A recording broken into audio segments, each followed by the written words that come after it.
It's so funny you bring up gambling and casinos because Enzo and I have been watching through Twin Peaks, the newest season that came out in like 2017 or something. Okay. Have you ever watched like the original run or anything? Is it a not a murder mystery? Is it a thriller? It is No. murder mystery, yes. Yeah, in it a is. sense. And it gets very wacky. Okay. It's David Lynch, and I've never seen anything like it. And I don't think we'll ever see anything like it again, to be quite honest. It is an experience. I wouldn't recommend, at least for you, I wouldn't recommend any drugs beforehand. I don't think it'll sit well. Okay. At least until you get a feel for just how weird it's gonna be. Okay. Like, then maybe try it out. But like, because it is fun if you're fucking stoned as hell, but only if you know what you're getting into. Because in this newest series, there's a character and they're in a casino going from slot machine to slot machine. And every time I see a casino, I'm like, I just know that would be like a waking nightmare for me. Oh my God, absolutely. Are you kidding? Sensory overload to the max. 100%. It would be like, like get me Fear out of there. Have you watched Fear and Loathing in Las Vegas? Many times, yeah. It would be like when he walks in and he's like picturing everyone as, what is it, alligators or lizards as or lizards. something. They're all lizards. I haven't watched that movie in years. I love that movie. I love it so much. It's very good. So yeah, casinos, no go for us. Yeah. But yeah, what was I thinking about? I unfortunately have not gotten to see Good Boy yet. I really wanted to go this past weekend. Didn't feel up to it. So I'd like to go at some point, but I just don't know when it's going to happen. Yeah. But I did watch Bring Her Back. I'm going to give it like a 7 out of 10. I think the setup was really cool. I think it had me like I was not watching some parts because I'm like, oh my God, oh my God, oh my God. It had me cringing. And it did have me creeped out. And I don't know if I would say scared, but definitely creeped out. And it was really good. And I enjoyed the story. It's just like, I feel like the ending kind of fell flat, unfortunately. Yeah. But yeah, if you watch it, I'll be interested to hear what your thoughts are. Well, I saw a trailer for it, and then I've had like videos pour in on my FYP of people that have seen it that said it was absolutely terrifying. So it is calling to me. It is calling to me. I am gonna watch it. I am gonna watch it. Yeah. And you just watched the Toni Collette movie, right? So I found it is a series. It's not a movie. It's an 8-episode series. I'm halfway through it. I think it's pretty good. I would not consider it a thriller. I think that the way that they advertised it, of course, makes it look much more jarring. Okay. But it is, I would definitely, not that I like know my genres or anything or classification parameters. It's definitely it'll definitely fuck with your head just because it is based on the teen wilderness camps that started in the 70s and that are still around today. Right. And I have someone that I used to be very good friends with. His parents actually did that to him. And oh my God. He escaped out of it. Jesus. So it is, I will definitely, Toni Collette, her acting is fucking phenomenal. Do we expect anything less? No. Right.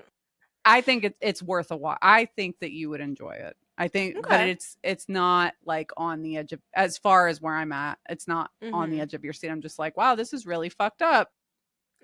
Gotcha. Okay. Noted. Let's see. Oh, I watched Halloween 3. Oh, you did? Yep. I can't remember what happens in that one. It's the one that Michael Myers is not in. It is completely absent of Michael. And it did not keep my attention whatsoever. Yeah. It was weird. I'm pretty sure it involved robot, if I remember. And I'm like, I don't know what's really going on with this. I'm all set. Yeah. I'll go back to that eventually. And then I've been trying to like watch through the classic series. Like I watched Nightmare on Elm Street 2 and Dream Warriors, which I have to finish. I didn't get a chance to finish it yet, but that's the third one. And it's got Patricia Arquette in it. Hell yeah. And Lawrence Fishburne, who goes by the name Larry Fishburne in the credits, which I thought was kind of fun. So let's see, those I've watched. Oh, I watched the new VHS Halloween. Mm-hmm. Per usual, I feel like the skits were hit or miss. Yeah.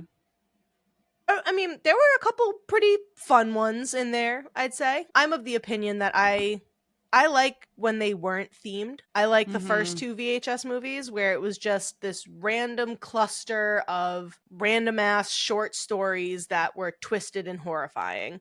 They didn't Yeah. have a running theme or anything like that. And it also is just like the through story of this latest one just didn't grab me. I didn't care.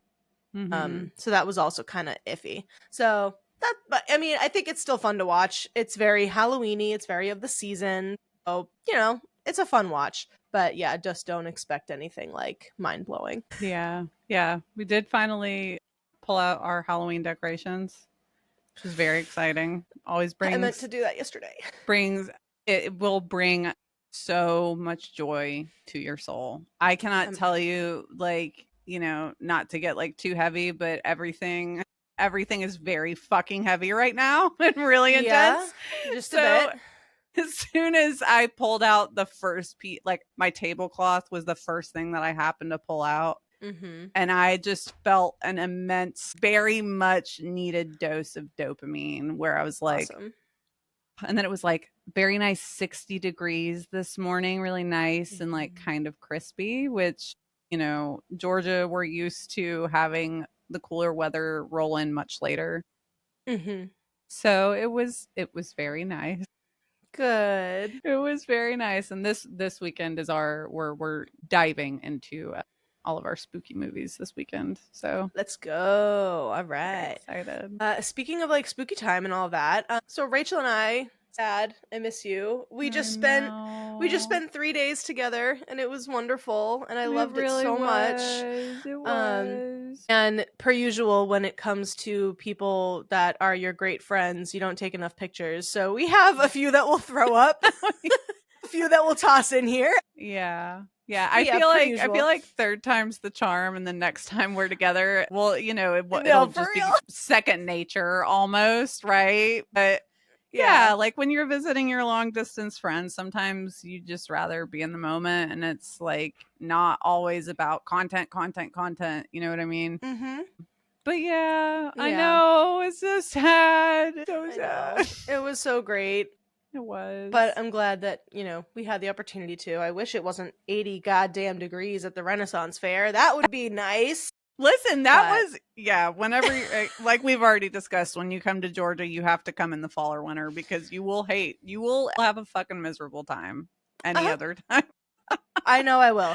Even like talking about whenever me and my husband end up going to Italy, like Hmm. it's been stated. I'm like, that's a winter trip. He's Yeah. like, maybe we go September, and I'm like, nope. No. He's like, maybe October, and I'm like, end of October or November.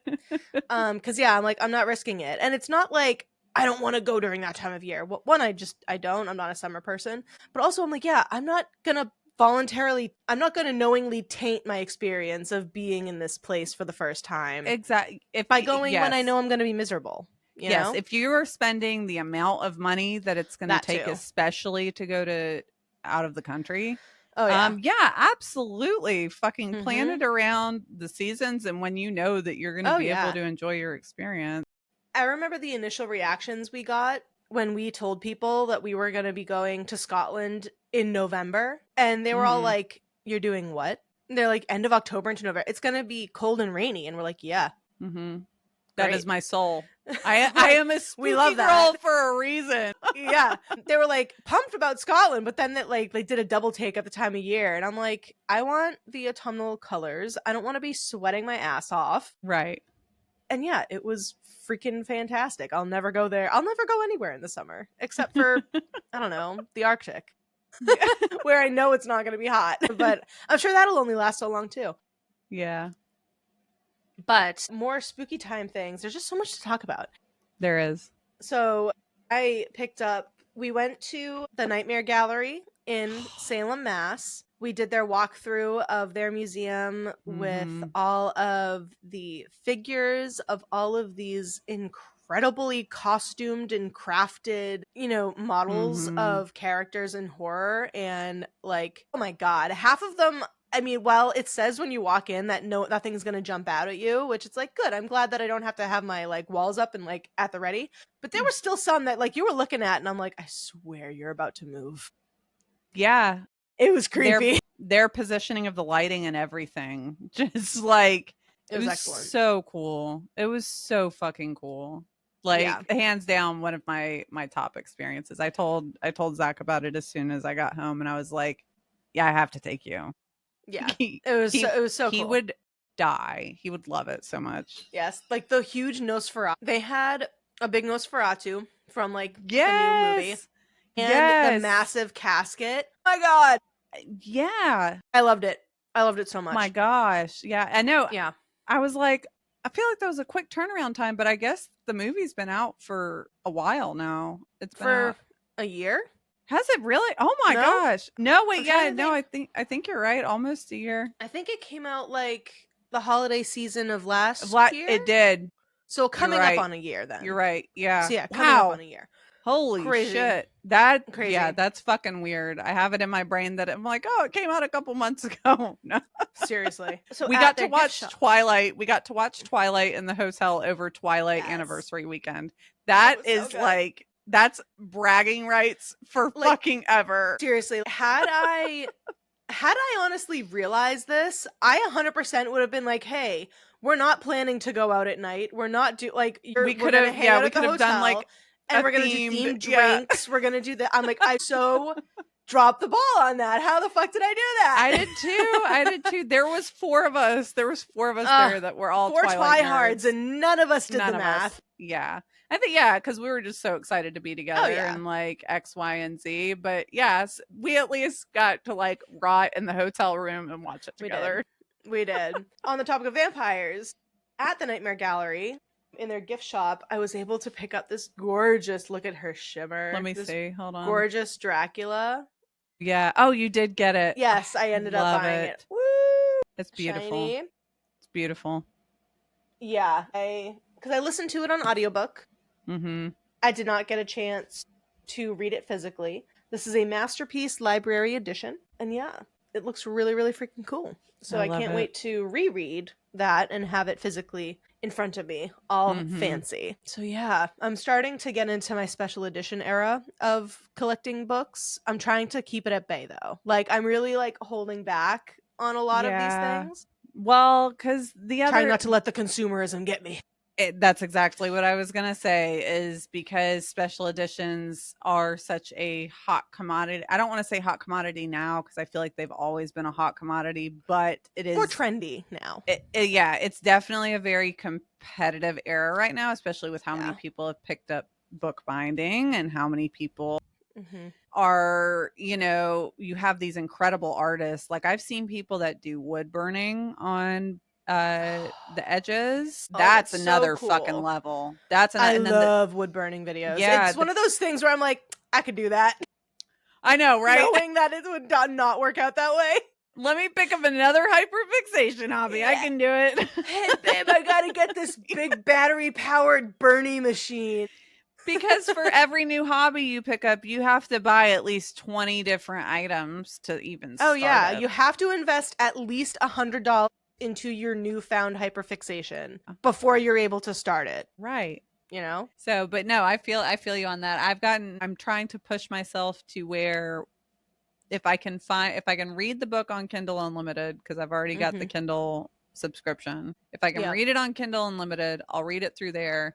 And then if I really enjoy the book, then I save my money for a special edition. Yeah. Instead of, because I've been so guilty to it too, of the consumerism and the fast fashion. It's the fast fashion of books. I mean, it is. It totally is. Yeah. Yeah. So trying to keep that at bay. If you guys have any favorite custom bookbinders, if you guys have any companies in mind, small business that do special editions, drop them in the comments. And maybe we need oh, go ahead. Sorry.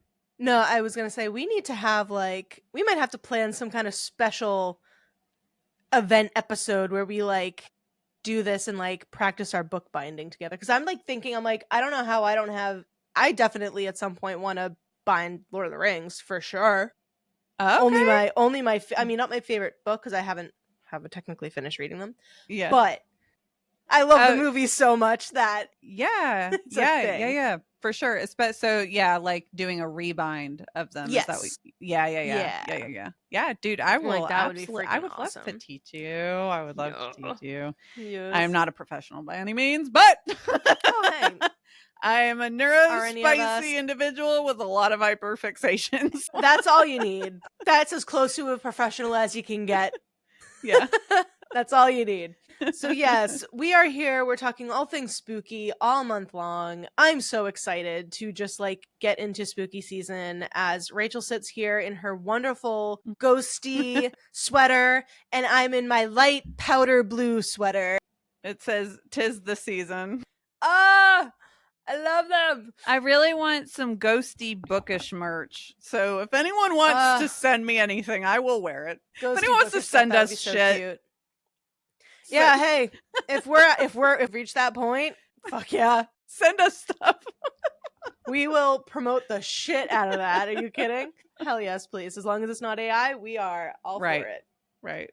So yeah, all things spooky all month long. It is October, the most wonderful time of the year.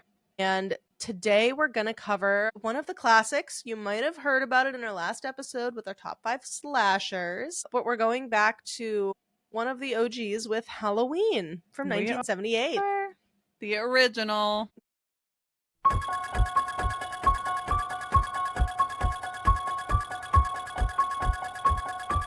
The original, the introduction of Michael Myers, and not that Michael Myers. Right. Right. I had to keep remembering this, especially when I first heard, like when I got old enough to start watching these movies and I had already seen like Shrek, for instance. So I knew who Mike Myers was. And they were like, oh yeah, the villain Michael Myers. And I'm like, Mike Myers is a villain? What? Yeah. Like, what? What are you talking It's like about? totally Shrek different, actually. doesn't stab people. No, what? So yeah.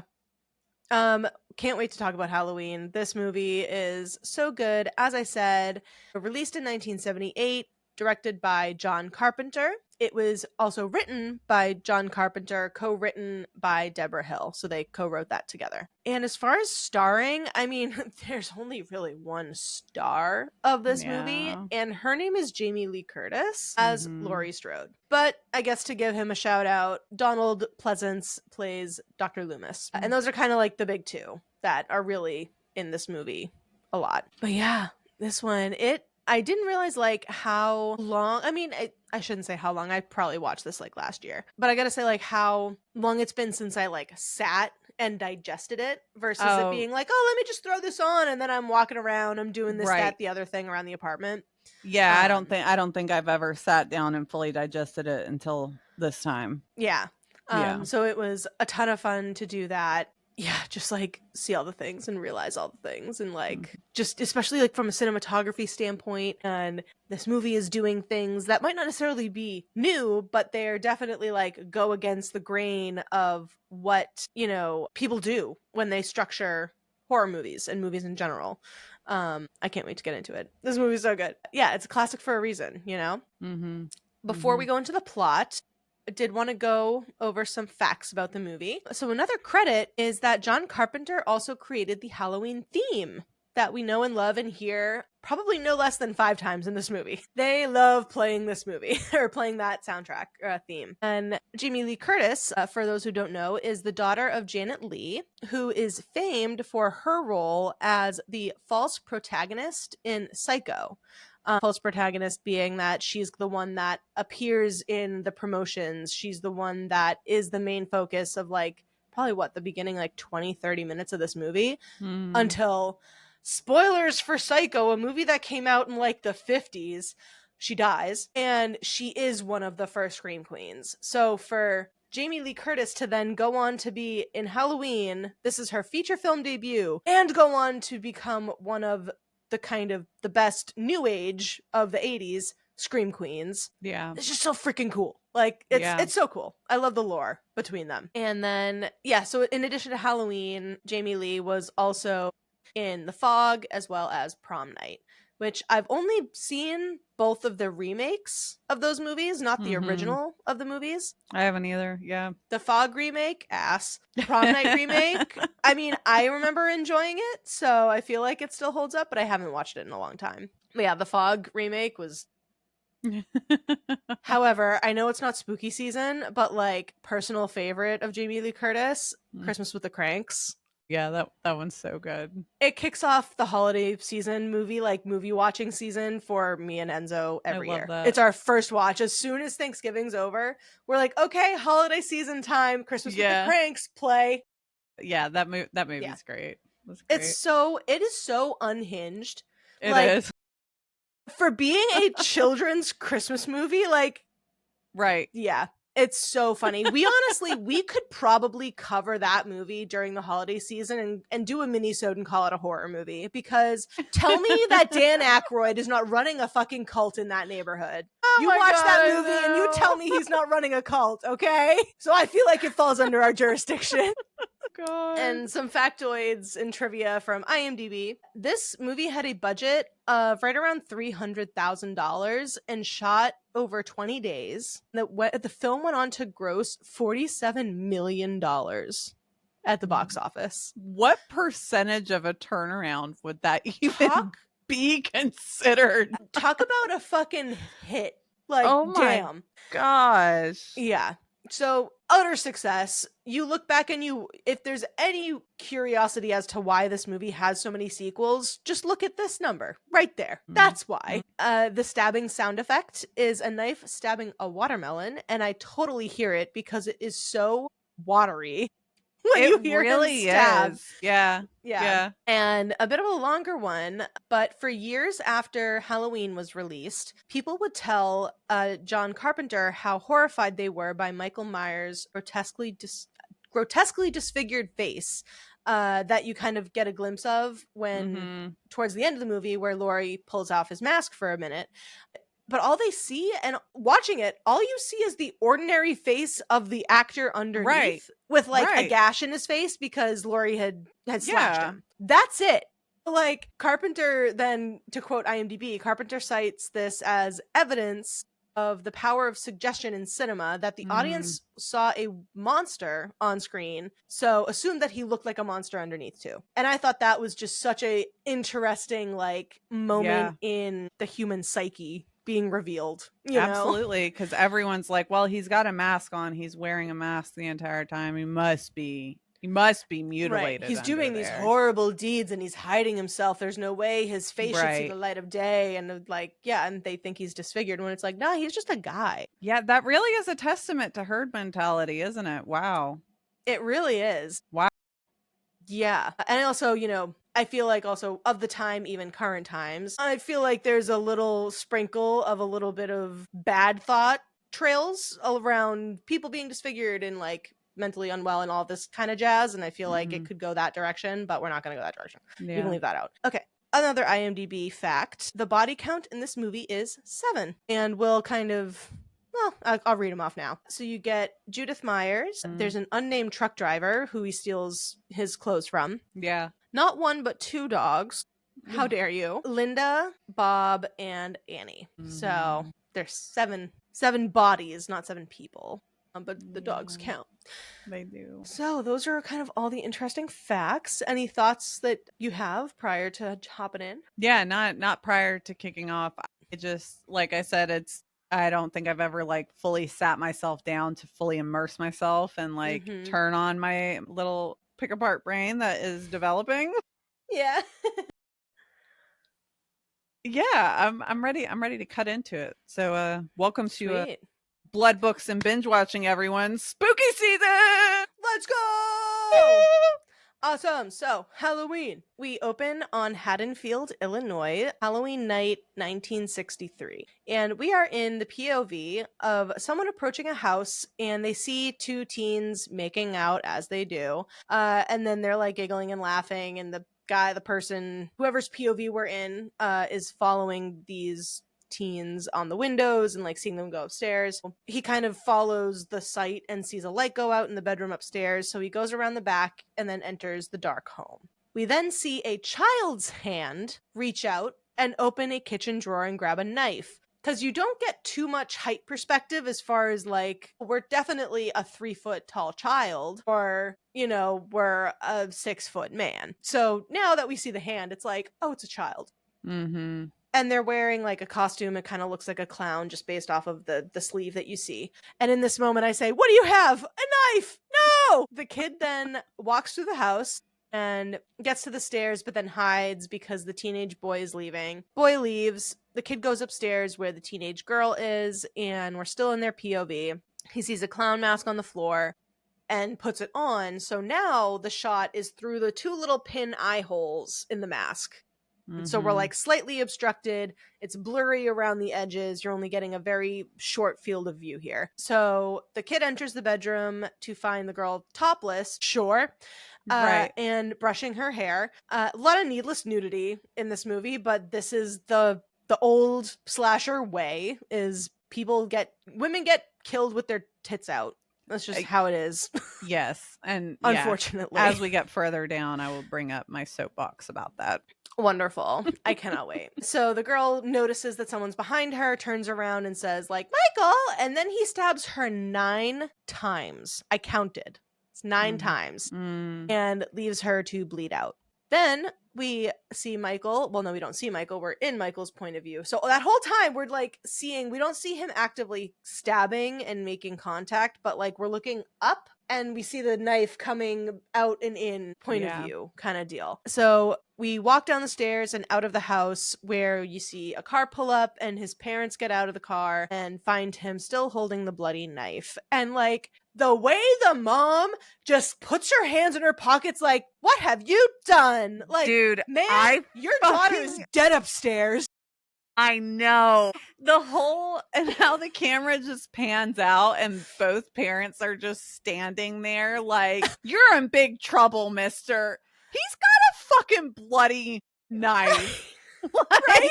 And it's not even like they don't show concern. It's not like oh my God, Michael, what happened? It's just like what did you do? Sense of urgency. There is none. I was like, wow, great parents. No wonder he killed his sister. Right. So how silly of you. Michael, she really did though. What do you have? A knife? Like, so from there, we cut to Smiths Grove, Illinois. It is October 30th, 1978. So we're 15 years later. A nurse is driving a car with a man in the passenger seat, and they're talking about a prisoner transfer. And the man explains that this guy they're picking up hasn't said a word in 15 years. So we're gathering that this is Michael. The man refers to Michael as it. Great doctor. So something's obviously wrong because patients don't just wander around. Because literally it's also pitch black at night and pouring rain. And the nurse is like, do they let them wander around like this? Yeah. I know honestly, it was the 70s, but come on. No, dude, honestly, like in the midst of everything that's portrayed in this film where it's like so lackadaisical, like the medical field has kind of been like that, where they were just like, yeah, you're fine, like being able to smoke in hospitals, same as smoking on a plane. And they're just like, yeah, you're fine. Give them some fucking animal tranquilizer. They'll be all right. Give them a lobotomy. It's no big deal, you know? So yeah, they pull up and Loomis gets out of the passenger seat to go like check the gates or whatever. And it's actually very terrifying that you see a patient in this gown like scurry up the back windshield of this car. It's really quite terrifying to look at. And then the woman like hears this on the roof and it's like, huh, what's this? So she rolls down, cranks down her window, and she goes to peer out. And then, of course, he just reaches his hand down and starts choking her and causing her to, like, drive away and drive off the road. She escapes the car, and instead of Michael going after her, he just simply takes the car and drives away. And then Loomis is like, oh my God, what happened? Oh, the evil's gone. The evil. It's all the evil. He's so evil. The evil. Also, what are the odds that this doctor's name is Dr. Loomis? And my brain immediately was like, what if he's Billy's dad? What if there's somehow... What if I told you that Scream is an homage to old school horror movies and he was named that on purpose? Oh, shit! Whoa! What a world! Are you serious? Oh my Rachel. Oh my god, I had no idea. Okay, all right. I legitimately I had no idea. Oh I my was God, like, yeah. this is really fucking odd. Yeah. Billy Loomis is named that in homage of Halloween. All of the little Easter eggs of Scream are homages to old school horror. Well, I fucking picked it up. Hell I yeah, fucking you detected did. it. From a movie that came out in 1996. Love that. I'm gonna go with that's Billy's dad. He's the one that was fucking Sydney's mom, for sure. From Illinois all the way to California. So we cut back to Haddonfield now, and it says Halloween. So it's the next morning, and we're shown a quiet neighborhood, and a girl is leaving one of the homes. This is our main baddie and OG final girl of the 80s, 70s. Laurie. Her dad comes out after her and tells her not to forget to leave the key at the Meyers place. So he's a realtor and the home is for sale. And from the looks of this home later on, this home has been on the market for 15 years. Yeah. Sucks. It's rough. Yeah. Laurie walks down the street while the creepy music plays behind her, and a boy named Tommy catches up with her, and she's his babysitter. So they're talking about like, oh, you're coming over tonight, and she's gonna watch him. And oh man, this conversation between the two of them really brought me back to like my babysitting days and just how much I hated it. Talk about my first indication of I was never gonna have kids. The idea of babysitting, I'm like, cool, it's easy money once they go to bed. Right. I get to bed as soon as possible. I get to come in and hang out and then leave. Bye. Yep. Yeah, literally. I'm like, you want me to play with the kids? Asking a lot. Yeah, it was a terrible babysitter. The two of them continue walking and they pass the Myers house, and it's very rundown and creepy. We get a POV behind the shut door and hear heavy breathing and see kind of a shadow move on the right side of the frame. Mm-hmm. So it's like, ooh, someone's in there watching. And there's also like obviously a lot of superstition around the Myers house, just where like a girl died in there, murdered by her 6-year-old brother. Kind of crazy. As Laurie and the kid Tommy split up, she continues walking down the sidewalk, and this is my first instance that my cinematographer, like videography brain's gonna start to activate. And so she's walking down the sidewalk, and the camera just remains stationary right there. Mm-hmm. After a few seconds, and by a few I mean about probably 5 seconds, which is a long time, Michael enters the frame, but only up to like his shoulder. And the heavy breathing is really what does it for me in this moment. Like, the shot sits there for at least 10 seconds. And you just watch her walk away as Michael just stands there breathing. Yeah. It's just such a not normal thing to be done in like movies and TV. Like, stagnant shots like that are boring. You lose the audience's interest. You know, especially nowadays. But like, even back then, it's just like doing that, I feel like was such a move. It's such a baller move to just have this stagnant shot, you know? Yeah, it was really impactful. Like, again, even watching it this time around, and the fact that this movie was done back in the 70s, it's creepy. It's creepy because your brain is wandering like, okay, is he going to start walking too? Is he, you know, is there going to be, you know, is he going to pant? Is he going to go back off screen? Like, what the fuck is this? And it's just the camera just holding you there, just forcing you in that moment. Yeah. It's so good. Yeah. And then we cut to Loomis, and he's big mad at somebody. And he's like, I tried to make it clear how dangerous he was. Or it is. Mm-hmm. No one listened to me, and now he's out. And it's like, but the other doctor brings up, he's like, this is over 100 miles to Haddonfield, if you're even right that he's going to Haddonfield. And Michael can't drive. He's been in a psychiatric hospital for 15 years. When has he gotten to drive a car? And Lewis is like, someone must have taught him. He was doing fine last night. Now he's out doing fucking donuts in the parking lot. So essentially, this is a big, like, accept it and move on moment. Because it's like, there is no logical sense or reason as to why Michael can drive a car. None whatsoever. At least not without crashing it a couple times first. Like, but it's also like, everyone's giving him shit. Like Loomis, everyone's giving him shit like, he got out, it's your fault he got out, you wanted to move him. And he's like, you're the one that let him loose. Yeah. Yeah. Someone's got to take some fucking responsibility here. No one. None of these fucking men want to take responsibility. I None. swear to God, it's ridiculous. Even just like when we get to the sheriff and the sheriff and Loomis are together, neither of them are holding accountability whatsoever. None. And so Loomis leaves. He's like, well, I'm going after Michael. So he's like, all right, bye. Now going back to Laurie, who's in school. She's in what I presume is English class. And I want to go back. I meant to go back and look at our notes from Hereditary because I feel like the teacher is teaching the same book. The same lesson? Yes. That would be very interesting. Because if you listen to them talking, it's talking about fate and catching up with people. And I'm like, I am fairly certain Hereditary, the teacher was talking about the same thing. So I'm like, how crazy would that be? I really got to go back and look it up or rewatch it to see if it's the same. Like, I'm going to Google it right now. You can just keep going. Yeah. I'm going to Google it right now. So Laurie then looks out the window and sees a man standing behind a car. So we kind of see him like chest up and he's wearing a white mask. And she looks away, participates in class for a second, and then looks out again. And the car and the man are gone. So school's out. So now school's out. And Tommy is just carrying around a big ass pumpkin. Don't know where he got that from. I will say it's really cute. He got it for tonight because he was going to carve it with Laurie. And the 3 other kids are bullying him and make him drop his pumpkin, and it smashes, and it's sad. Fucking mean ass kids. Yeah, they are. And as they run away, one of them runs right into Michael, and he essentially just holds him by the shoulders, looking down at him, and then lets him go. I'm like, no, you kicked that kid's ass. Right. He broke Tommy's pumpkin.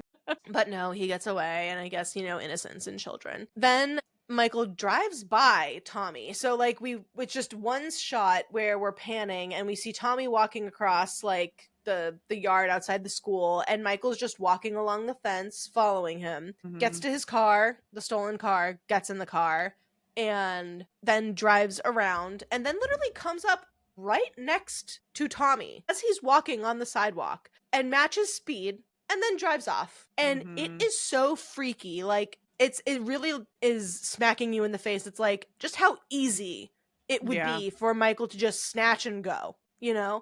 And especially back in the late 70s when, child abductions are unfortunately, they've always been a problem. But when they were a lot harder to track and a lot harder to find way back then, it was a much more harrowing effort to find them, I think. There were no cell phones. Yeah, no cell phones, no like GPS. There was no security camera everywhere, nothing like that. So it's just putting all of that into perspective. I can only imagine parents watching this and just like, oh my God, because it's like, oh yeah, he could just whoop, bye. Yep. This kid. So that part was freaky. And then, once Michael drives off, we go back to Loomis, and he's pulled over at a payphone, and he's calling the sheriff of Haddonfield, trying to warn them, but is dismissed. They're just like, yeah, so your mental patient got out, and you think he's coming here? For what reason? Okay, bye. And then, so he hangs up, and he's like, your funeral? Whoa! Right. It's like, oh my God, like a doctor, everybody. This man is a psychiatrist. Okay, just keep that in your mind. Like, he does not give a fuck about anyone except catching Michael. That's all he cares about. Yeah. And in this moment, he happens to find the hospital gown that Michael was wearing, as well as the dead man that he took his jumpsuit off of. And then we get back to Laurie and her friends, Linda and Annie, who are walking home. And they're talking about Annie's boyfriend. And then Laurie stops to see a car drive by, and the theme hits. And then I think it's Annie yells something at him or something, like something about his speed. And then he essentially slams on the brakes and just stays there. She says, speeding kills. Oh, yeah. Yeah. And I'm like, so he just like screeches on the brakes and just sits there. Yeah. And then drives away. Yeah. And that's why you have to be careful. Yes. Oh, so much Yeah. And it's also why you need to be careful of road rage, because you never know who's behind the wheel of that car. Yep. People are crazy. angry. So we find out Annie's also babysitting, essentially like diagonal from the house that Laurie's going to be at. And they continue kind of walking down the street, and we get the same kind of lingering shot watching them walk away for longer than normal, like a normal stationary shot would be. So once again, we're getting this hammering home of like, you're just sitting there and you're watching them. You're watching them just like Michael throughout this entire movie. There's so many of these shots scattered in here that just put you in the place of Michael, of the villain, and you're forced to just sit there and be like, this is what he's looking at. What do you think he's thinking? Like, Right. it really, yeah, drives home the eeriness, feeling of being watched 100%. So Linda arrives home first, and then Laurie sees Michael, who is, quote, the shape, also credited, and he's kind of standing next to a bush. It's a very iconic shot. And then Annie looks up and she's like, what? No one's there. And Laurie's like, no, he was right there, actually. But we see that he's gone. So Annie's like, okay, fine, I'll go check it out. And she walks over and then plays around having a fake conversation. Annie is not a good friend. At all. At all. At all. Neither of Laurie's friends are good people. Like, or good friends, I should say. Like, terrible friends. So, like, to be clear, in this moment, Annie tells Laurie that she can't get a guy because she never goes out and is always babysitting. She says that Laurie scared another one off. Mm-hmm. And then Laurie says guys think she's too smart, and that's why no one's dating her.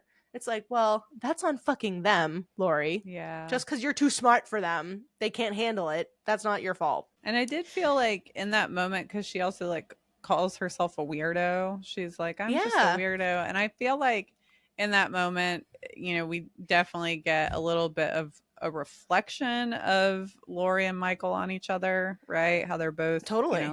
You know, obviously she's not a fucking serial killer. Yeah. But it's like it's the loneliness, it's the separation. Right. Yeah. Right. It's the isolated feeling for sure. Because, yeah, Laurie's like, oh, yeah, they think I'm a weirdo. And Annie's like, weirdo, more like wacko. You're seeing men behind bushes. And I'd be like, fuck you, bitch. Right. Goodbye. Like, oh God, every time Annie spoke and opened her mouth, I'm like, oh, I can't wait to watch you eat it. Yeah, she's vapid. She is, horrible. Annie arrives home, and so she arrives home next, so Laurie's now alone, continuing walking home, and, like, keeps looking over her shoulder because she's paranoid that someone's watching her. She's seen this man now 2 times, and someone weird drove by them very strangely. So, like, that's 3 instances in one day that she's like, someone's watching me. She's paranoid, okay? And she bumps into Mr. Brackett, who is Annie's dad and the sheriff, before she arrives home. So they all kind of live, it seems, on this, like, one block. Haddonfield is a very gentrified home, gentrified neighborhood. Not a person of color in sight. No. Not one. Very typical, like, 70s suburban neighborhood. Yes. Big time. Yeah. Big time. Yeah. She hears some laughing and finds kids trick-or-treating, and then she goes inside. So looking out her window, she sees the man in the white mask watching her from a neighboring yard. Okay, that's 4 times. Then she gets a phone call, but no one's on the other end, so she's like, that's fucking weird.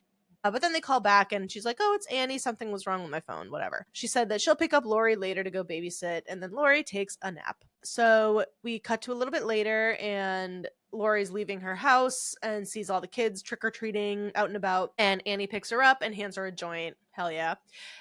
Now we see Loomis arriving to a cemetery, checking on the grave of Judith Meyers, who is Michael's sister that he killed. And upon arriving to her plot, her headstone is missing, and Loomis just says he came home, which is the slogan of the movie. Then what is it? The night he came home or something like that. So we get to see the kind of babysitters Laurie and Annie are in this moment, and just how different they are.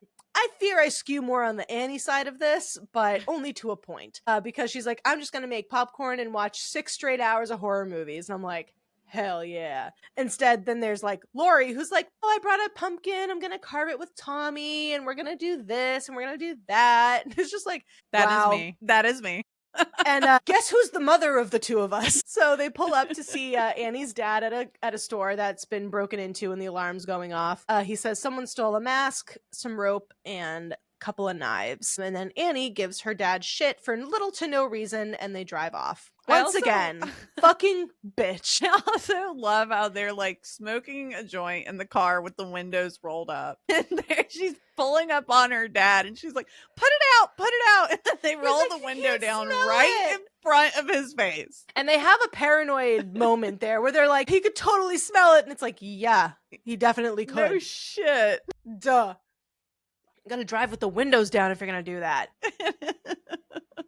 So yeah, but Annie gives her dad just gives him shit for no reason, because like he was talking really loudly because he was talking over the alarm, and then just as it went off, he was saying something, so he shouted, and she like gave him a side eye for it, and it's like, what the fuck's your problem?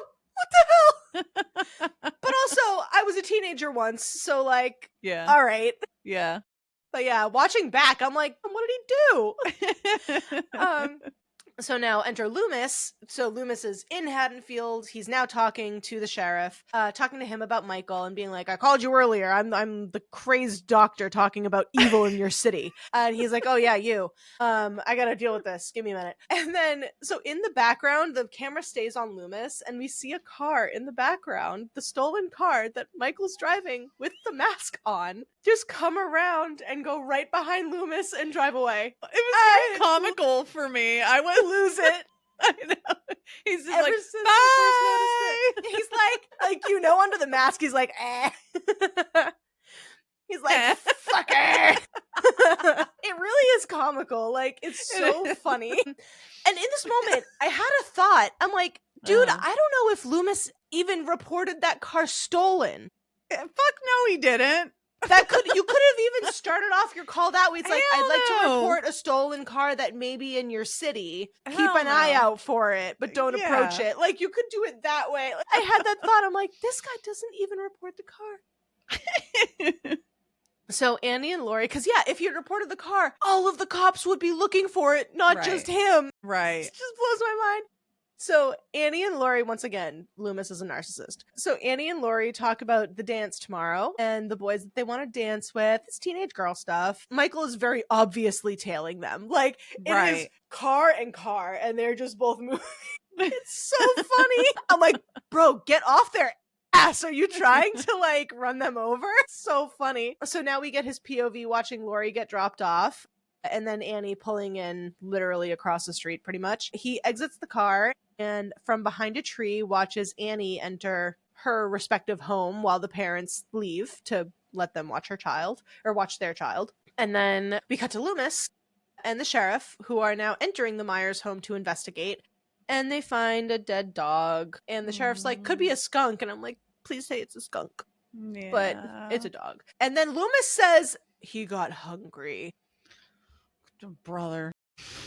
Whoa. And then I swear Loomis is so fucking weird. Then the sheriff says a man wouldn't do that. And then Loomis is like, this isn't a man. He sees no humanity in Michael whatsoever.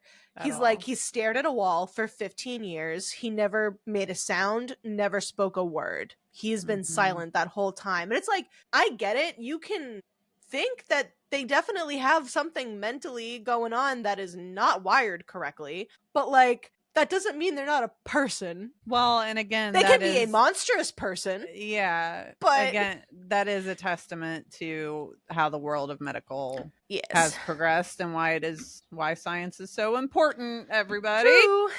True that. Reality. Loomis says that he met Michael 15 years ago. He has no sense of right or wrong. He says he has a pale, blank, emotionless face with devil's eyes. He only sees pure evil. All right. Write a book. So Loomis says he's going to wait at the house for Michael to return. It is it's not the middle of the day. It is the evening at this point. And he's like, I'm just going to go, and that's going to be my base camp. I'm just going to wait. Well, bro, you have spent all day saying that he's going to kill everybody. And you're like, I'm going to go wait. Actually, he just takes up space. He really does. Loomis really just loves to. He's like, I'm gonna flash my doctor title, but not actually. I'm just here to be a feeling of what's the word I'm looking for. Like, just gonna be a black cloud over you guys. Yeah, yeah. I'm just going to be a constant reminder of the danger you're in, but not help whatsoever. Right. Actually. Right. So back to Lori, who's babysitting Tommy, and he asks her what the boogeyman is, because the 3 kids from earlier that were bullying him were saying that the boogeyman was going to come and get him. So he asks Lori what the boogeyman is, but they're interrupted by a phone call, and Annie's calling. And then a dog, I think it's a German Shepherd, enters the room and is like barking at something. And she is just standing there on the phone yelling like, Lindsay, come get your dog. And it's just like, Mm-hmm. oh my God, you are insufferable. Mm-hmm. And it cuts to the poor kid who's just frozen in fear on the couch being traumatized by a horror movie. I I'm know. like, oh my God. And so while they're on the phone, Tommy looks out to see kids kind of still out trick-or-treating, and then he sees a silhouette in front of the house that Annie's babysitting at. And it's a very cool shot because Michael's lit from behind and Yeah. really like lives up to the shape credits in that moment, because the rest of the house looks very dark and you just get this one spotlight behind Michael, so it's literally just his silhouette. It's beautiful. It's so well framed. It's so good positioning. I loved it. And Tommy is convinced that it's the boogeyman, so he's freaking out. And so he gets Lori. When they look back, he's gone, as Michael does. He just appears and disappears as at will. I also when he was tailing them and pulling up Mhm. to the house, and like the moment where he walks up to the tree and is like he's just so nonchalant about trying to Yeah. hide himself, and I think that's what makes him even more fucking terrifying, is that Mhm. he just presents himself and Yeah. holds the space. He's like, "What's up?" Yeah. But it's always slightly obscured in one way Right. or another. You know, like Yes. he's Yeah. never fully there. It's But like, but it's yeah. enough to just make it so fucking eerie. 100%. Yes. So now we're outside of the house looking in and hear heavy breathing when Michael enters the frame. So, like, we're looking in on Annie, who's in the kitchen. And we're going to have another moment. I don't know if this is your soapbox moment, It is. but Annie, okay, great. So, Annie spills, I'm fairly certain, what is water on Mhm. herself. Mhm. And then she's like, oh my God, what the fuck? I messed up myself. I gotta go. She hangs up and then proceeds to take off all of her clothes. Yeah. All of All of them. her clothes to clean them, and puts on a single button-up shirt. So she's in socks, underwear, and a button-up shirt. Mhm. There, yeah. Okay. Yeah, this is part of my soapbox. It Get up there. really, especially with like I guess the person that I've grown into, and like my focus on feminism and looking at, the system, how women have been treated throughout history in all Mhm. realms, right? It Mhm. really is like we're getting a supercharged moment where we know Michael is now stalking her, but now you're getting a naked woman incorporated with that. So the viewers, Yeah. it's like, because you're inducing fear, right? For the Mhm. watchers, you've got this heightened adrenaline, this sense of like on the edge of your seat, but then you're mixing it with a naked woman and mixing it with pleasure creates this very estranged psyche to where Mm. you like I'll elaborate on it more. But yes, Yeah. it really struck a chord with me this go around. I was like, "Oh my god, I fucking get it." Like like Yeah. ah! It was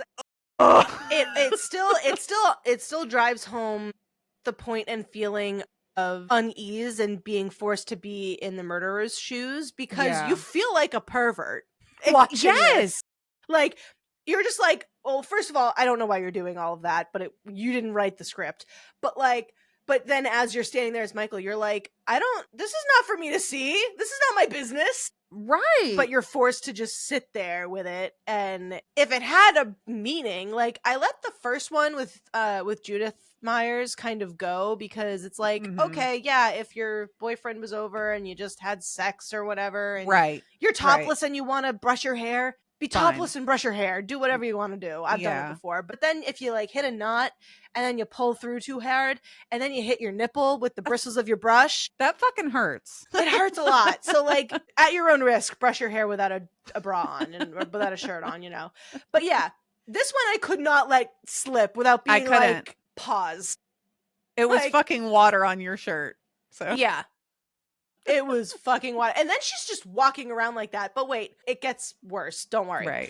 Right. So in this moment, then the dog gets outside and approaches Michael, barking at him. And then we hear him whine and Michael kills him. Yeah. So that's our second puppy dog that goes goodbye. And we cut back to Laurie and Tommy, and he tells her that the boogeyman is coming to get him, and she assures him that she's not going to let anything happen to him. And so they go and make their jack-o'-lantern. Annie's outside and going to a shed where the washer and dryer are located. Don't get that at all. I'm like, these are big ass houses. Don't know why we have a laundry shed. Well, but okay. One of just side note, I lived in a house for a little while, and it was definitely, I think that it was built in the 70s. And the washer and dryer connection was indeed in like a completely separate area off of the house. So I don't know if that was just like the style back then to not have your washer and dryer in your house. That would be a very interesting research into 1970s architecture. But no, I mean, if you've seen an instance of it, then I mean, if it's happened more than once, I'm willing to accept if it was just that's how it was. But it is odd. It is odd. Very weird. So that was a bit, it took me back for a second. So now we get a shot of Michael through the door. And then he's gone. He's a slippery little guy. And the door to the shed shuts. And Annie's locked in. And Lindsay, the girl that's being traumatized and watching TV, eventually goes out to find her and lets her out. And she's like, Annie's stuck ass up in the window. Yep. I don't fucking know. And she's like, don't tell anyone about this, okay? And Lindsay's like, yeah, sure. And then they get back to the house and they leave the back door open. And Michael appears in the doorway and then disappears. And Annie gets a phone call and Lindsay answers it. And she's like, hi. Oh, it's, I don't know, Paul, I think is Annie's boyfriend. Yeah. And she goes, oh, yeah, she's right here. She was just stuck in a window. I'm like, let's go, Lindsay. Right. You go, girl. You fucking. You give her shit. So Annie leaves with the girl, with Lindsay, to go over to where Laurie's babysitting so that Annie can go pick up her boyfriend to bring her back to these adult's house and fuck. Yeah. Responsible, you know. Also getting paid to watch no kids and fuck while Laurie gets paid to watch one kid when she's watching two. I could go on and on. So this is where we get our other moment. She grabs a blanket and you're like, oh, you think she's gonna wrap it around her waist, cover up her legs. She puts it around her shoulders and walks across the street to the house. She's wearing the blanket over her shoulders and not her pants' legs. Public, walking around the neighborhood. That's how you get on a list. Okay? What the fuck? And then, yeah, she dumps Lindsay on Laurie. Bad friend. Annie sucks. And so heading back to the house, and we follow her expecting Michael to be there, but he's not. Like, because we're going into, she goes to look in like one closet, and it's one of those things where like you wait for the jump scare and it doesn't come. Yeah. And then she looks in another room and you wait, and it doesn't come. And then she gets back into her car and then notices like the inside of the windshield's all fogged up, so she starts wiping it away. That's when Michael appears from the back seat and attacks, choking her out, and she dies. Always check your back seat. Always. All you paranoid, anxious girlies out there, you check your back seats. Always. I do have to say, I think for the time that movie came out, because I was going to do a little research and see what other horror movies came out that same year. I feel like her death, like that whole scene of showing the full choke out, I feel like it was very jarring for the time. Yeah. I feel like, yeah. Especially, you know what I'm saying? Stay like, with it and she's writhing around. And like it's not like it shows him put his hand on her neck and then it fades to black. Right. Like they show the full scene. And I was like, I can't imagine being in a theater and being fucking terrified. Yeah. Yeah. No, I feel like that would definitely be a stick out moment for back then. So R.I.P. Annie, you were a terrible babysitter. Even though you sucked. So Tommy and Lindsay are now watching a movie that I imagine is not traumatizing to them. And then Tommy decides that he's going to play a prank on Lindsay and he hides behind a curtain. And before he's able to actually like go through with his prank, he sees Michael outside across the street carrying Annie's limp body into the house. And then he freaks out, as you would. But Laurie's like, does not believe that he saw anything. She's like, oh, is this boogeyman stuff again? Mm-hmm. So the kids go back to their movie, and then we cut to outside the Myers house with Loomis, because that's where he said he was going to post up. And some kids dare each other to go knock on the front door, and then Loomis scares them away by like hiding in the bushes and faking this some like ghostly voice. It's really kind of funny. I'm like, all right, Loomis, that's kind of funny. All right. Because like on one hand, he's trying to get these kids away from this potentially dangerous situation, but he's like, yeah, I'm going to fuck with them first. So then the sheriff rejoins him, and he's like, oh, nothing to report. Loomis persists that death has come to Haddonfield. And once again, the sheriff is like, well, he's only here because you fucked up. And it's just like, yeah, all right, well, Loomis was not involved in that. No sense of accountability on anyone there. None. Yeah, none. He's like, well, he might be in my town, but you're the reason he's here. And he's like, Lord. Well, I wasn't the one that let him out. I just wanted him transferred. And it's like, oh my God. Mm-hmm. So we cut to see Bob and Linda from earlier in a van pulling up to where Annie was babysitting the house and is now inside dead somewhere. And they enter and turn on some lights and get right to business making out on a stranger's couch. Okay. I have to bring something up. And I had to rewind it 3 times and put the captions on to make sure that this was the line that he said, and it was. So like as they pull up to the house and they're like, you know, talking about fucking each other, right? Yep. And he's like we're gonna take each other's clothes off, and then we'll take Lindsay's clothes off. And I was like, I missed that line. There's no fucking way he just said that. I missed that. I went, yes. Yeah. So just great. So Bob's a pedophile.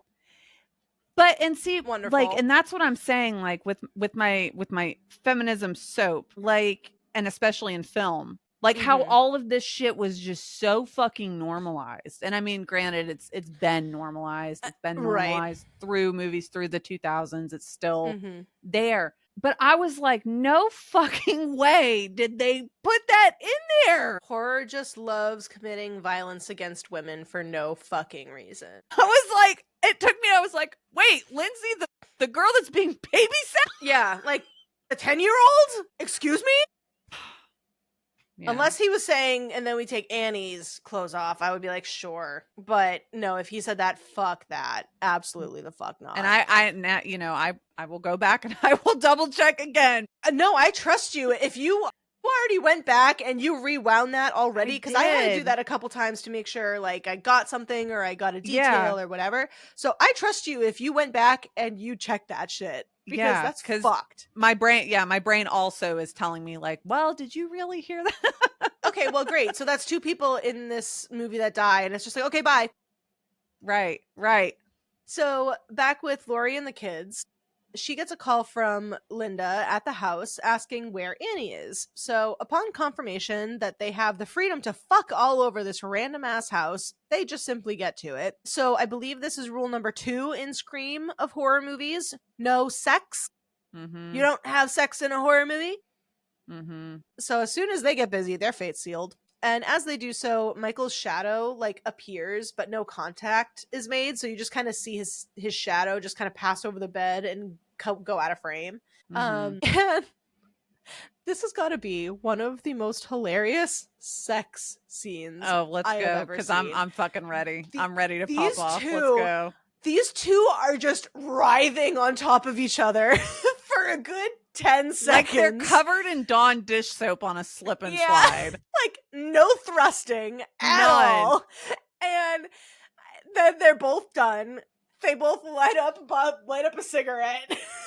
The most unrealistic depiction of sex ever. It's like essentially says, I'm not done with you yet. And it's you yet. It's like, dude, you wiggled on top of her for 25 seconds and we're both spent afterwards. But I don't think you're doing anything else. Let's also talk about her being like, that was fantastic, when she very well fucking knows. Well, actually, no. Or maybe not. She might not. You know? Yeah, I was going to say, because the female orgasm has always, been treated as fucking chop shop. So. Oh, yeah. No, whether she even knew that an orgasm could happen, number one, because I'm sure that in 1970s, sexual reproduction classes were not all too I just thought of Penelope's sisters in Bridgerton. inserts himself. Where? Where? I fucking love them. I can't wait to see them again. I'm so excited. They're like, she's like, well, what do you guys do? Yeah, and then he goes and changes his britches. You mean they stay on?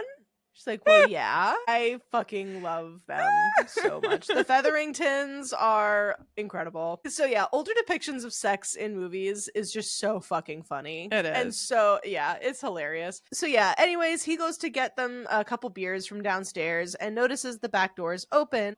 So he goes to check it out and opens a door only to be ambushed by Michael. Michael chokes him out and then lifts him off the ground and then stabs him like right through the center, killing him. But not only stabbing him, he impales him to the door. Yeah. It's with a kitchen knife, so not gonna happen in real life. But still, it's a very freaky visual when it zooms out and it's literally, once again, it's one of those stagnant shots. It's stationary and it just sits there as Michael just like heavy breathes, looking into the dead eyes of this teenager he just killed, and just kind of he's like studying him. Yeah, he's like observing, studying. Mm-hmm. The gears are turning in there, so it's like it's just adding onto, like, just because he's not speaking does not mean he's not intelligent on some level, right? You know, right. like he's got a thought process. It's very fucked up, but he's got one. You know, it's not just like empty up there. Yeah. So yeah, he just stares at him and tilts his head. Oh, it's creepy. And I fucking forgot about this part. I don't know how I did, but my God, how happy I was to see it. So we cut back to the girl who's waiting in bed, having her smoke, and the door opens, revealing someone covered in a white bed sheet with the two eye holes torn open so he can see, but wearing the guy's Bob's glasses. It's so fucking funny. He's such a goofy goober. He just wants to play his silly little pranks before he kills them. It's so funny. He just stands there. And it's very ominous knowing that this is a murderer and she just thinks it's her boyfriend, but like, it's so funny. It is funny. So, you know, she thinks it's her boyfriend, and so then she shows off her boobs, obviously. And then Michael just stands there breathing. And so she eventually just gets out of bed to call Laurie. And then that's when Michael starts to move and approach her from behind. And then Laurie answers the phone, but Michael attacks just at that moment and starts choking Linda with the telephone cord. That's right, kids. Phones with cords. Even though everyone that listens to us is definitely old enough to know what that is. But for some reason, the sounds of Linda being choked to death sound like sex moans. They really do. Yeah, and for sure. It's like, damn, that sucks. What a way to go that someone just thinks you're getting fucked, but you're dying. So yeah, she gets choked out and Linda dies and Laurie hangs up. Then she dials back again, but there's no answer this time. So she goes upstairs to check on the sleeping children and they are just fine. We go back to Loomis, who is still hanging around the Meyers place while teenagers are getting diced up, and he notices the stolen car, and then he just goes on the hunt. He's like, oh, the car's spotted. I'm gonna go for a walk. What? Not communicating to anybody whatsoever. And Laurie is now downstairs grabbing her keys, and she starts to walk over to the house to check on Annie. And she's got the right suspicions, but like, do not go over there. Don't do that. So Laurie crosses the street and no one ends up answering the door, but she finds the back door open and she peers in, and we're wondering how she's not seeing Bob just propped up there. But as we kind of zoom out and move backwards, we see that Michael has moved the body and Bob is not there. And because it's a movie in the 70s, it's not accurate and there's no blood to be found. Right. And Laurie searches the house. And that's when she hears a thud. So thinking that they're playing a prank on her because they're bad friends, she starts to investigate and is like, this isn't funny, guys. And not turning on a single light. Laurie, this is where you fucked up. Okay? This is the one knock I'm going to give you. You didn't turn on a single light as you walk upstairs. And it would be one thing if you even tried and the lights were out. I would have accepted that. Didn't even try. Yeah, that's never the first thing anyone does. Never. Ever. I will say though, I know why they did it, because the lighting is so good here.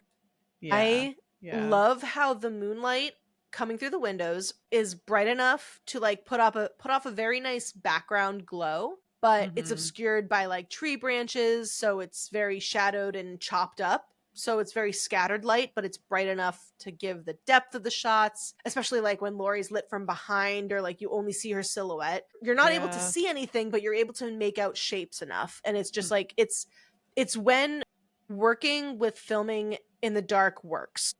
It's Mm. not this bullshit that television shows do now, looking at you, Game of Thrones, where it is just pitch dark and you can't see nothing. In this one, it's Mhm. pitch dark, but you're able to see what the director wants you to see. Yeah. I just always lose my shit in the best way when I see well lit dark shots like this. Yeah. Oh, that's a really good factoid. Yeah, like I said, the end of this movie got my videographer brain firing on all cylinders. So I'm Yeah. gonna pop off. So then, as Lori gets upstairs, she sees a light on in a room at the end of the hallway and opens it. But do we see a dead Linda? Sure don't. Mm-mm. Instead, it is a dead body, but it's dead Annie. And next to her on the side table is a lit jack-o'-lantern, very fitting. And then the final touch is the headstone of Judith Meyers placed above Annie. Lori, Mm. understandably, freaks out, backing up into a corner, and then Bob's body falls down from the ceiling, freaking her out. So we get jump scare, and then she freaks out again, backs into another corner, and then a cupboard opens, and then she sees Linda's dead body sitting there. So it's like bang, bang, bang. She's got all of her dead friends are all around her. All the trophies. All the trophies. Yeah.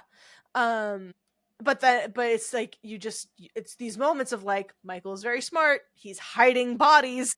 Like he's also Yeah. very strong in that sense. So she makes it out of that room screaming. And then Michael slowly appears out of the darkness as if he like just travels through shadows. It's so fucking cool. Once Mhm. again, I point out the wonderful lighting and also costuming. Like they think about all these things because Michael's in a very dark blue jumpsuit. So that makes him already very easy to hide in a dark room. So that Mhm. makes the rest of his body very dark and invisible almost in the shadows, where only the bright white of the mask is visible, but then the eyes are hollowed out and blackened. So it's just this very eerie visual that you get of this like white emotionless face just coming out of the shadows. And Mhm. he's just barely detectable in like it's also a sliver of light in this moment that just goes diagonally across the screen, and it lights up both Laurie in the foreground and then Michael's mask very, very dimly in the background as he comes out into the hallway, and it's lighting them with the same light source on two different levels, and it's so fucking cool. And like I was freaking out. I was like, oh my god, it's so genius. Because yeah, it's just like it's just so simple, but it's like how you craft such a cool and well framed shot. And this is why like I'm so digging into more photography than videography. Like I love just being able to stage a shot like that and get a Mm. shot, just the snapshot, less so than the movement of it. Yeah. So yeah, I was freaking out watching this. So anyway, as we get Michael coming out of the shadows, he goes to stab her and hits her in the shoulders, which causes her to fall over the railing down to the first floor. And she it's somehow does not break her neck. I was gonna say it's not a small fall. This is No, like she eats shit. she does. Yeah. It almost looks like she lands on her head, but she It doesn't. It's very weird. right. Yeah. She's flexible. Damn. Yeah, but she's a trooper, and she limps through the house, and she does find that now all of the exits have been barred. And Michael then punches his way through a wooden door that she's locked behind her and unlocks it and continues after Lori. And then she in turn breaks through a glass door to escape and runs to the front yard hollering for help. Then this threw me the fuck off. She goes next door hoping for help and shouting, and you see the porch light turns on, and she's like, oh my god, thank god. And then you see a shadow of a person approach the window next, like nearby, open the blinds to peek through, and then turn the porch light back off Mm-hmm. as she is bloody and banging on the front door. Mm-hmm. Excuse me, what? Yeah. Like, and listen, I can understand that nowadays you want to be weary of that stuff. People are, you never know what someone's motivations are for anything. More than likely, it would be someone who genuinely needs help, but you never know. You just never know if it's a scheme, and it sucks that we have to think this way. Yeah. It's kind of like how when Tommy saw him and she was like, oh, no, you don't see nothing. And now she needs help. And it's like, the stranger's like, you're fine. Good point. Good point. Because, yeah, they're probably like, oh, it's Halloween, those darn kids. And it's like, whoa. Yeah. At the very least, you can leave your light on and say, I'm calling 911. Like, you don't even have to let them in. You could just tell them you're calling 911. That's all you got to do. But also then it just goes back to the fact that, like, this is a small town and it's all white people and they're all so friendly with each other and, like, all of this Even shit. though they all talk shit about each other. Yeah. It's like Desperate Housewives up in here. Yep. So Laurie runs back to the house that she's babysitting at and wakes up Tommy and yells for him. So, because she's locked out at this point as well, because she locked the house behind her like a good babysitter and lost her keys over at the other house. So now that she's coming back, Tommy's asleep. So she's banging on the door. Like a smart person, she grabs a plant and yeets it up at his bedroom window to wake him up. And this is like one of those things where people are like, oh yeah, it's not that intimidating. He's just walking after her. You can get away from someone if they're just walking. It's like, yeah, until you have to get into somewhere that's locked. And your adrenaline is going and, they've started popping up again. I don't know if you've seen them before, but people doing the trend on TikTok where they put on the Halloween music and there's someone just walking behind you. Like they start. I love it. I love them so much. Because they start to get genuinely scared, and it's like it's such an interesting experiment. Honestly, it is. Because while the people that are doing it, that are acting, I saw one. I can't remember who it was. I saw one. They're like acting like they're crawling away, but then they're stopping to twerk and then going back to being scared. Yeah, no, I just love watching people like get genuinely scared, even though they know there's no actual threat around them. But just like, yeah, the anxiety and the adrenaline just gets you. And it's so funny because, yeah, then in that moment, you're just like, guess it's not that easy, is it? Yeah. So, yeah, it's a very tense moment of her knocking on the door. And then you see Tommy just kind of moseying down the stairs like, I'm coming. And then meanwhile, Michael's just behind her like, I'm coming to get you. So... But she gets in the nick of time and then tells him, like, go wake up Lindsay and go hide. So she sees an open window then, and she's like, fuck, he got in.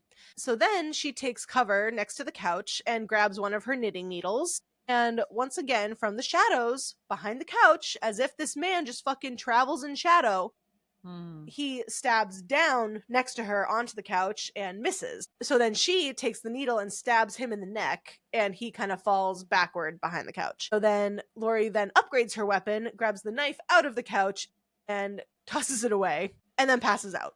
It's like, okay. So we go back to Loomis, who is now strolling through the neighborhood, just like, just keep an eye out, looking around. It's like, what are you, neighborhood watch? What the fuck's happening? And then the sheriff pulls up and catches up next to him, and he's like, where were you? I went to the Meyers house. And he's like, oh, I saw the car, so I started walking away. And it's like, dude, you said that's where you were gonna be. What the fuck? So anyway, Loomis essentially sends him out on patrol, in a sense, and continues walking. So back with Laurie, she is upstairs with the kids, and she's like, oh, come out, it's okay, we're safe. And Tommy asks, like, was it the boogeyman? And Laurie's like, yeah, I killed him. It's like, what a fucking response. Banger. Right. But then he's like, well, you can't kill the boogeyman. And just as that line is delivered, we're looking at Laurie, and in the background, kind of semi-blurred, we see Michael come up the stairs and make the turn. It's so good.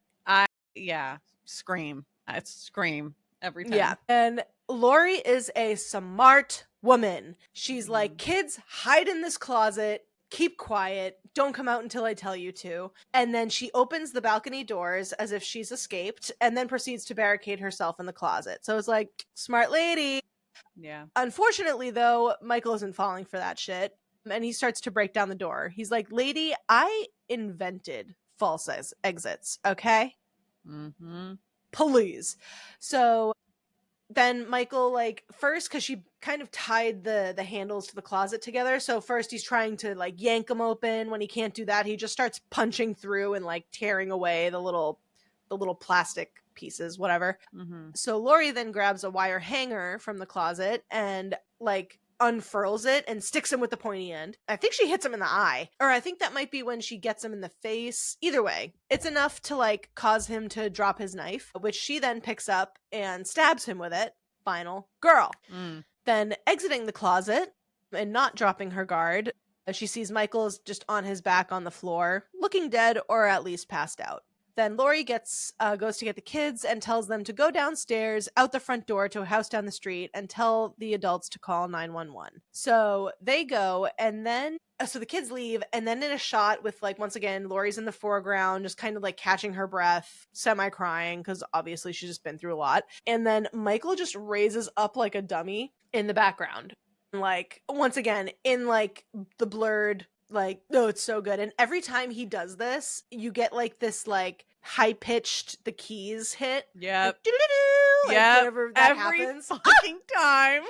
It's so good. So the kids run from the house screaming, right on. They don't Yeah. do this, like, they're not, like, running out and, like, we have to go down to the house. They immediately get out the door and they're just like, help! Right. It's like, hell yes, kids, that's how you do it. And then Loomis sees them, and he's just kind of looking at it like, huh, what's this? Mm-hmm. What's going on here? That's odd.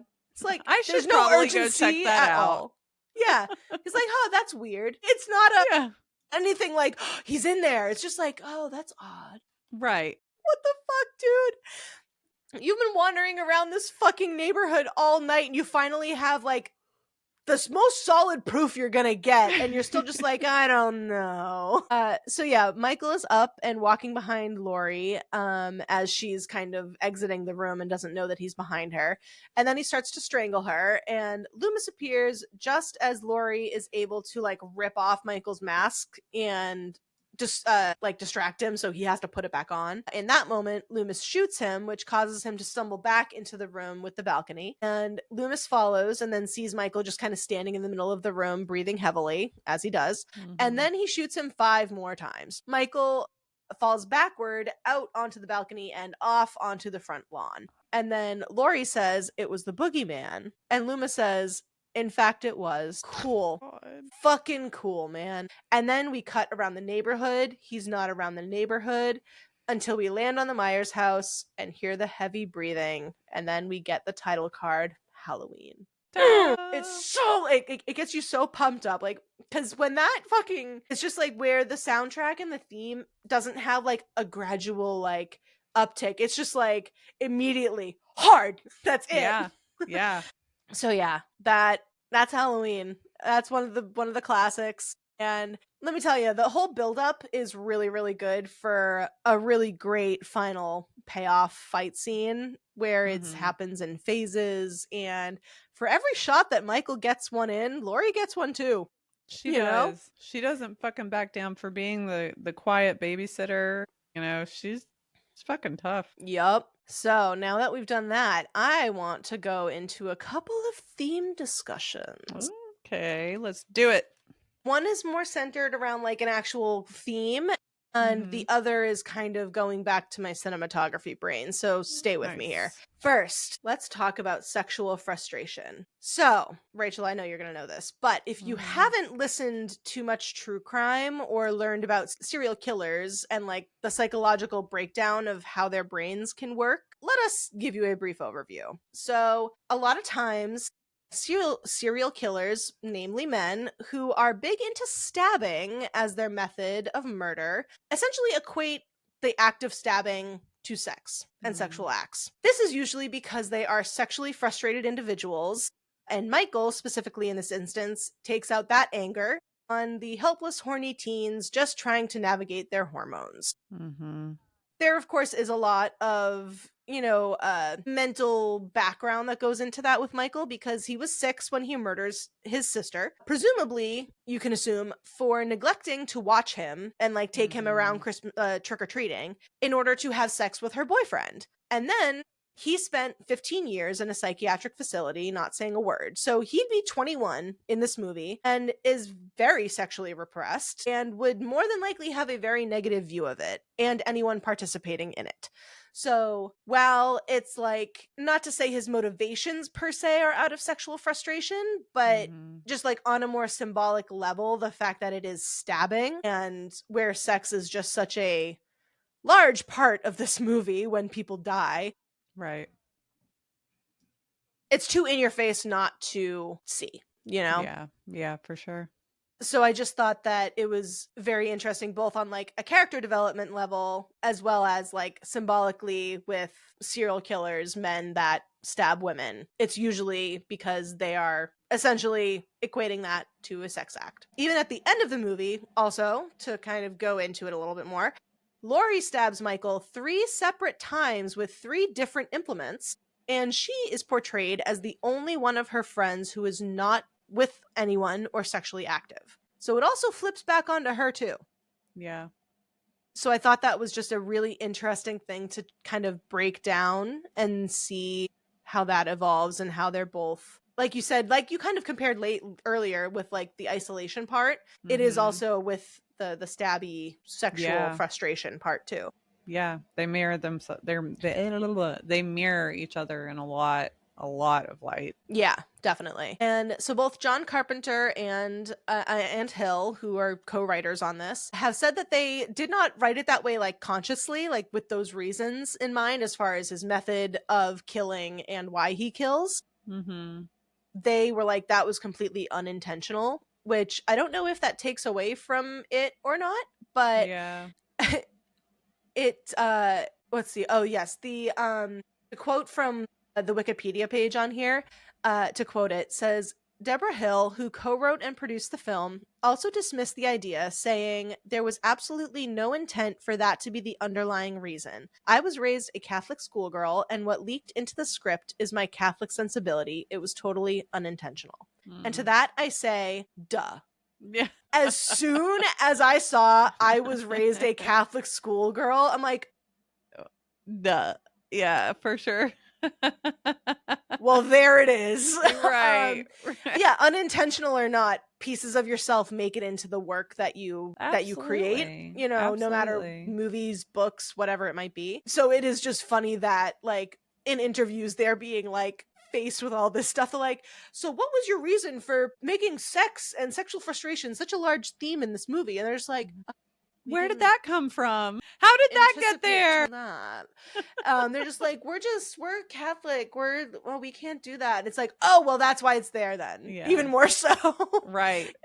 From the very closed off kind of environment that provides. So yeah, I just thought that was kind of neat looking back on just within the movie context, but then in the real world context as well, because just serial killers are a fascinating piece of specifically US history, but also just world history, especially in this time period when in the 60s and 70s, serial killers were like an epidemic. Yeah. And super big. And whether you tie that back to lead poisoning or not, depends who you ask. It's a whole bunch of different things, probably. We'll never know, honestly. I doubt we'll ever know. And so next, I specifically want to talk about like the killer POV, which we have touched upon a couple times while we've kind of gone through this. So John Carpenter often places us in Michael's POV with the handheld longer shots, which is obviously to allow us to see things through his eyes. But the thing is, like, by forcing us to do that, it's like there's a part where when directors do that, there's kind of a part of them that's kind of forcing you to try to relate to the character. Be like, well, we're seeing things through his eyes, so we must try to find something to relate to him about, like with him about whatever, but he's a psychotic murderer, so we don't want to. So it's already right off the bat being like, I don't want to be in this position, why are we here? And we physically can't leave that point of view because we're watching the movie and that's it, which increases the unease that we kind of feel through those shots. And adding on to that, it's like, why are we at this level? Like, our sight is obscured, especially with the mask in the beginning. When we're on a lower level, the movement also as he moves, it's not like a found footage handheld kind of look. It is a very smooth, calm stable kind of walk. And like we said earlier, we don't want to be sneaking up on these shirtless teens. Yeah. No. We don't Yeah. want to be doing that. No, please no. So yeah, it's, just kind of not as in depth as my other part, but like end result is we're not supposed to relate to Michael. And forcing us into his perspective serves to only heighten the anxiety and make us an active participant in all of his murders. So it's just a really cool way of both, making your horror film even more horrifying and a tough experience on your viewers.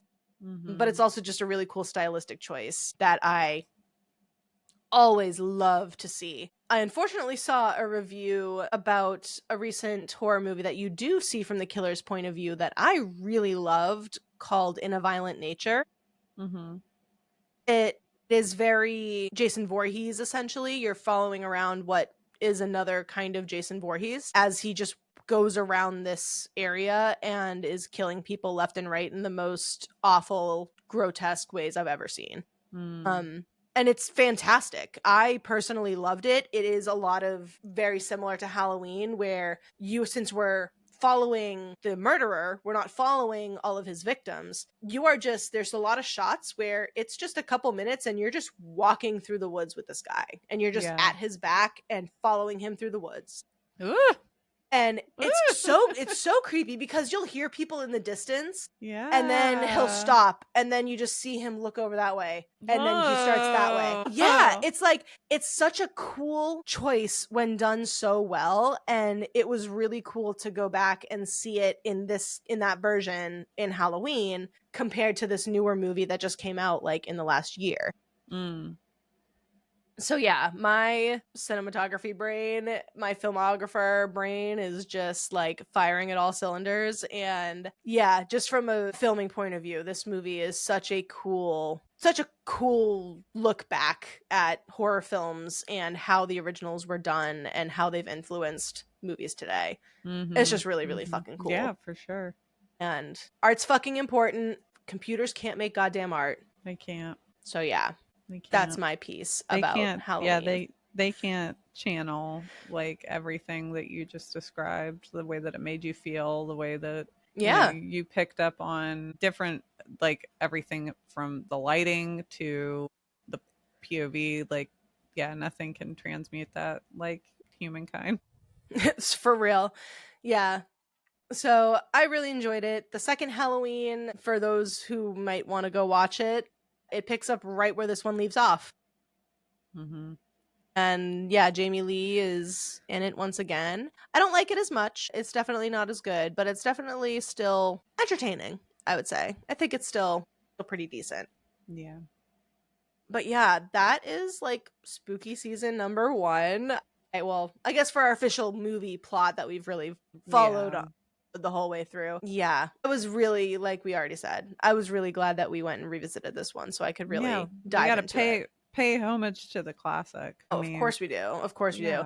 Yeah. And I can't wait to go back and keep watching like the Nightmare on Elm Street movies, and eventually I'm going to watch Good Boy. I am going to watch that movie, and I am going to come and do a review about it because I want, because like, yeah, just for all of the reasons that I just spewed about, like my filmography brain wants to see that movie. Yeah. I would say more so than my like horror lover in me wants to see it. I want to go see it from a technical point of view, especially just seeing all of the background interviews with the director and him talking about, how he worked with the dog. And just, I tell all of you to go and just watch the interviews you don't have to see the movie. I totally get it. People have their limits when it comes to animals in films, even though the dog does not die. We've been assured. The dog is not harmed. We've been assured. But you're still following around a dog and he whines and things like that. So if you're triggered by those kind of noises, I totally understand. But at least go watch the interviews and just listen to what the filming process was like with this dog, Indy. And he's so cute. This dog is so fucking cute. Like watching this dog go to the premiere of the movies at theaters, and he's just pulling at the leash because he wants to meet all of his fans, and it's so cute. And I want to give him pets. I hope they're getting lots of treats. I was gonna say, I'm sure he got tons of treats. Yeah. Oh yeah, they said that they rewarded him with a lot of treats, but like it's just the way that they said that kind of like what we talked about with that John Carpenter was saying about Michael looking disfigured to some people when he's Mm, actually not. It's mhm. kind of a similar psychological trick with this Good Boy movie where he's like, yeah, shots in the movie where we have to have him like be alert and staring off camera and like looking real intense. First of all, he just looks like that all the time. He's just an intense looking dog.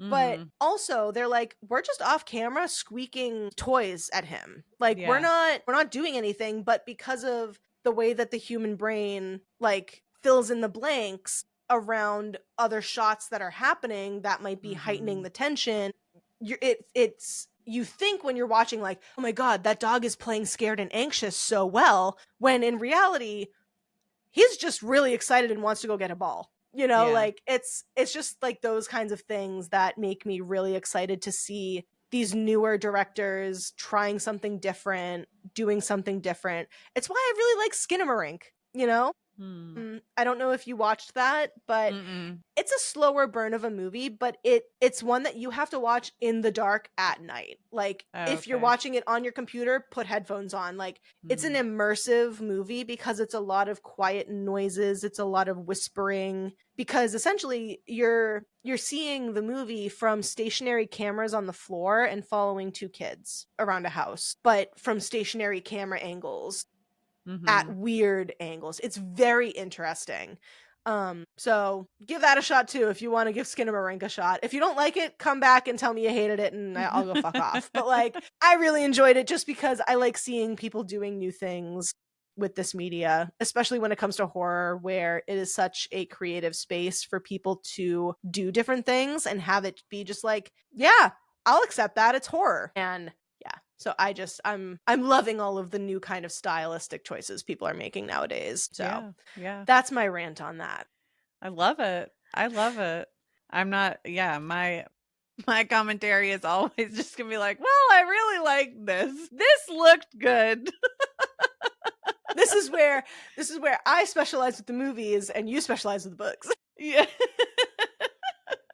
Yeah. So No, but I yeah, love it. let's I love it. I love like getting to like learn and be brought into the world of cinematography. So it's really cool. And it's really like yeah. I love you sharing that too because it like broadens my perspective on like, oh my god, I didn't even think about that. You know, it's like this little secret world of treasure. Yeah, it's one of the things that I've come to love about horror is it really feels like it's the most variable genre Mm, where you can mhm. do the most and you can mix Yeah. the most things together and have it still work versus it doesn't really work that way with other genres. Like to mix in like I don't know. Well, I guess you can. So it wouldn't really be a great example, but it's like, oh yeah, you could take a mystery and a thriller and a romance and a comedy and you can make it all one. It's like, yeah, you could, but is it going to be good? Yeah. Versus, Well, it's a almost horror, like you can. yeah, it's almost like because if you have like a rom-com, right? And there's like a really intimate scene where if you're already like on the spectrum of love in a film and just adding in, let's say, like some good shots of like with some lighting and the tension between a couple that has maybe Hmm. been like an enemies to lovers or whatever, you're already in the world of a rom-com. Whereas with horror, when you Hmm. are scared shitless, but then you're also getting these segments of beauty, it is just such a different realm. That is such a good point. Yeah. It's such a different realm because you're on the spectrum where the beauty and the love shouldn't be, right? Hmm. But then you're, Midsummer, case in point. yes, They flayed a man and spread his organs out amongst a barn, yeah, but they replaced his eyes with flowers and they right. draped everything in these beautiful vines and flowers. So yeah, it's an art piece, but it's horrifying, you know? Mm-hmm, Yeah, that's mm-hmm, such a good point. Oh my god. mm-hmm. I would say I could talk about this stuff for hours, but We did. that's why we're here and we have so yeah, that's been our Halloween. Yay. Next, we're sticking with our traditional Halloween themed movies. We're trying to stick to ones that were horror, but also like strictly happen at on Halloween or are themed around traditional Halloween. So our next movie is going to be Trick or Treat. I love this movie. It's so good. Love it. It's a beloved classic by a lot, like a very large group of people. Yeah. Yeah. Yeah. And I'll spew about all of the goodies about that as well. So, thank you so much for tuning into another spooky movie episode of Blood, Books, and Binge Watching. That's right, we call this one Between the Frames. So, thank you so much for joining. I am Megan. And I'm Rachel. And we will catch you guys at the next one.